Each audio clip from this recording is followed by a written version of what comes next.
श्वेत मुनि द्वारा मृत्यु पर जय पाना। सनत कुमार बोले, हे विभो, दारुवन स्थित तपस्वियों का जो वृतांत है उसे सुनने की हमारी इच्छा है।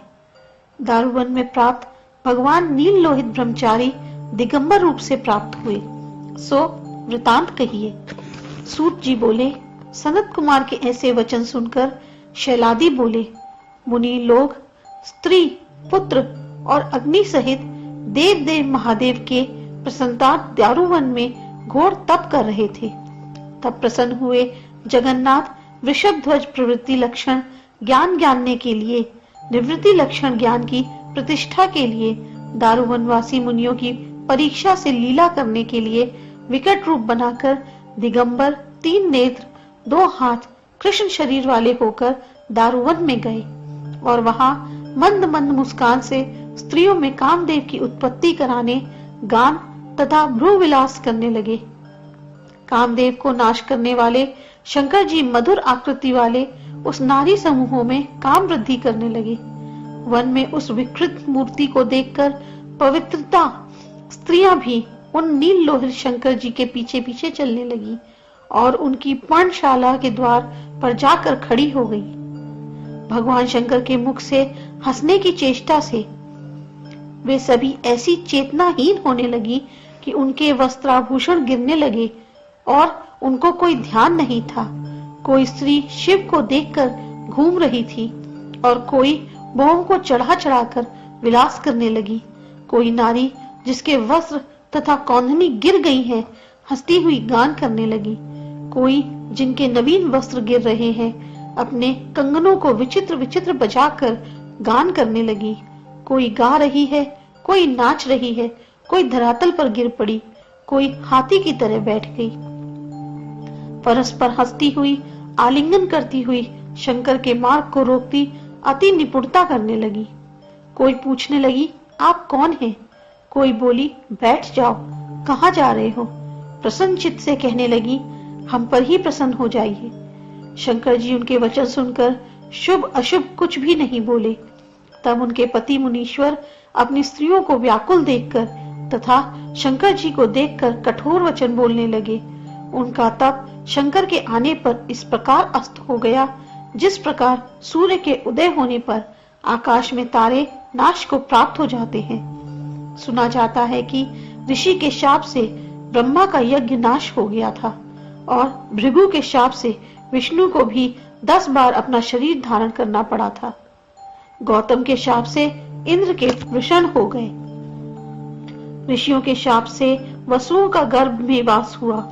ऋषियों के ही शाप से राजा नहुष सर्प योनि को प्राप्त हुआ। हरि भगवान का निवास स्थान क्षीर सागर भी ब्राह्मणों के अपेय कर दिया। परंतु बाद में भगवान हरि ने काशी में भगवान शंकर को दूध और अमृत से स्नान कराकर मुनि और ब्रह्मा के साथ उनको अभिषेक किया और क्षीर सागर को पूर्ववत कराया। मांडव्य ऋषि ने धर्म को शाप दिया और दुर्वासा ने कृष्ण जी सहित यादवों को भी शाप दिया। राम को अनुज सहित दुर्वासा का शाप हुआ। इस प्रकार ये तथा अन्य बहुत से राजा ब्राह्मणों के वश में होंगे, परंतु शिव किसी के वश में नहीं हुए। इस प्रकार वे ब्राह्मण शंकर की माया से वशीभूत होकर शंकर जी को न जानकर कठोर वचन बोलने लगे। तब उसी क्षण शंकर जी अंतर्ध्यान हो गए। ब्राह्मण भयभीत चित्त वाले हो गए तथा दारुवन से ब्रह्मा जी के पास गए। उन्हें दारुवन का सब वृतांत सुनाया। तब ब्रह्मा क्षण मात्र ध्यान कर उठकर हाथ जोड़ शिव को प्रणाम करके कहने लगे, हे ब्राह्मणों, तुम भाग्यहीन हो जो अति उद्धम निधि को प्राप्त कर त्याग दिया। दारुवन में जो लिंगी विकृत आकार का आप लोगों ने देखा, वे साक्षात परमेश्वर शिव ही था। गृहस्थों को अतिथियों की निंदा नहीं करनी चाहिए, चाहे वे सुरूप हो या कुरूप, चाहे वे मलिन हो और अपंडित हो। पूर्व में सुदर्शन नामक ब्राह्मण ने अतिथि पूजा से ही काल को जीत लिया था। गृहस्थों के भूमि पर अतिथि पूजन के सिवाय तारने का दूसरा कोई उपाय नहीं है। सुदर्शन ने पूर्व प्रतिज्ञा की और अपनी भार्या से कहा, हे सुभगे, हे सुव्रते, मेरे वचन सुनकर तुझको ग्रह पर आए अतिथियों का कभी अपमान नहीं करना चाहिए। सभी अतिथि शिव रूप ही हैं। इससे अपने शरीर को भी समर्पण करके अतिथि पूजा करनी चाहिए। भार्या प्रतिव्रता थी। पति की आज्ञा शिरोधार्य कर अतिथि सेवा करती रही। एक दिन साक्षात धर्म ही उन दोनों की श्रद्धा की परीक्षा करने को ब्राह्मण रूप धरकर उनके घर पर आया। उस ब्राह्मणी ने पूजा की सब सामग्री से उस विप्र की पूजन भली प्रकार किया।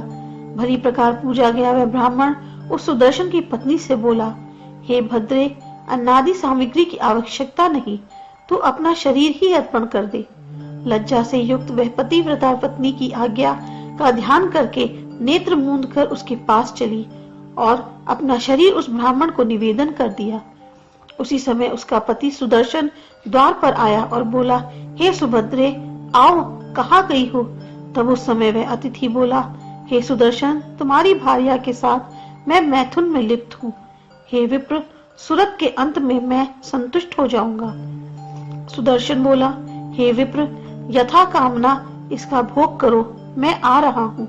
ऐसा सुनकर धर्मराज ने प्रसन्न होकर अपना स्वरूप दिखाया और इच्छित वरदान करके बोले, हे विप्रेंद्र, यह सुशोभना मैंने मन से भी नहीं भोगी, इसमें तुम संदेह मत करो। मैं तुम्हारी श्रद्धा जानने के लिए ही यहाँ आया था। इस तरह के धर्म से तुमने मृत्यु को भी जीत लिया है। अहो, तप का कैसा प्रभाव है। ऐसा कहकर धर्मराज चले गए। इसलिए हे भाग्यहीन ब्राह्मणों, अतिथि सब प्रकार से पूजनीय होता है। तुमने अतिथि रूप शंकर का अपमान किया है, उन्हीं की शरण में जाओ। ब्रह्मा के ऐसे वचन सुनकर वे ब्राह्मण बोले, हे महाभाव, हमने जीवन की अपेक्षा न करके शिव के दर्शन किए और अनिंद्य शिव की निंदा की और श्राप भी दिया, पर श्राप की शक्ति हमारी उनके दर्शन मात्र से कुंठित हो गई। अब हमको क्रम से संन्यास का उपदेश करो, तब हम देव देव शिव के दर्शन कर सकेंगे। ब्रह्मा जी बोले, पहले गुरु द्वारा 12 वर्ष तक वेदाध्ययन करके फिर अर्थ विचार कर धर्म का ज्ञान करके स्त्री की प्राप्ति करें। श्रेष्ठ पुत्र उत्पन्न करके और उन पुत्रों को अनुकूल वृत्ति में लगाकर अग्निहोत्रादि यज्ञों द्वारा यज्ञेश्वर भगवान का पूजन करके वन में जाकर 12 वर्ष 1 मास अथवा 12 दिन तक मुनि दूधपान करता हुआ अग्नि में सब नियमों का पूजन करके मंत्र द्वारा यज्ञ पात्रों को भी अग्नि में हवन कर दे। मिट्टी के पात्रों को जल में त्याग, धातु के पात्रों को गुरु को अर्पण कर दे। धन से ब्राह्मणों को दान दे, तब गुरु को प्रणाम कर मुनि को संन्यास धारण करना चाहिए। चोटी सहित केशों को त्याग दे, यज्ञोपवीत भी त्याग कर दे। भू स्वाहा इत्यादि मंत्र से 5 आहुति जल में छोड़कर इसके बाद वह यति शिव रूप हो मुक्त का विचार करे। व्रत करके जल पीकर पर्णावृत्ति द्वारा, दूध द्वारा अथवा फल द्वारा जीवन बिताता हुआ 1 वर्ष या 6 मास होने पर प्रस्थान करता चलाचल शरीर का अंत करके शिव सायुज्य मोक्ष को प्राप्त होता है। इस प्रकार की भक्ति से शिव भक्त शीघ्र ही मुक्ति प्राप्त कर लेता है। रुद्र के भक्त को दान से, शुभ व्रतों से, यज्ञों से, विविध प्रकार के होमों से, अनेक प्रकार के शास्त्रों और वेदाध्ययन से क्या प्रयोजन है। महात्मा श्वेत ने तो भक्ति के द्वारा ही मृत्यु को जीत लिया था। ऐसी ही भक्ति परमात्मा शंकर में तुम सबकी ही हो।